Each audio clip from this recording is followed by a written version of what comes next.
আসসালামু আলাইকুম রহমতুল্লাহি বারাকাতুহু। এটি মুসা আলী ওয়াসসালামের 10 নম্বর বার। মুসা আলী ওয়াসসালাম যখন মেয়েটির সাথে তার বাবার কাছে যায়, তার বাবা প্রথমে তাকে ধন্যবাদ জানায়। তারপরে তার বাবা জিজ্ঞাসা করে, তুমি কোথা থেকে এসেছো? তখন মুসা আলী ওয়াসসালাম তার মিশরের সব ঘটনা সেই বৃদ্ধ লোকটিকে বলল। যে বৃদ্ধ লোকটি বলল, তুমি তো জালিমদের হাত থেকে বেঁচে এসেছো।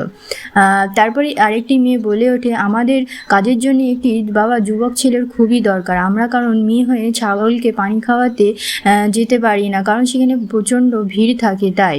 আর আমাদের সবাই লাস্টে তাই জন্যে ছাগলকে পানি খাওয়াতে হয়।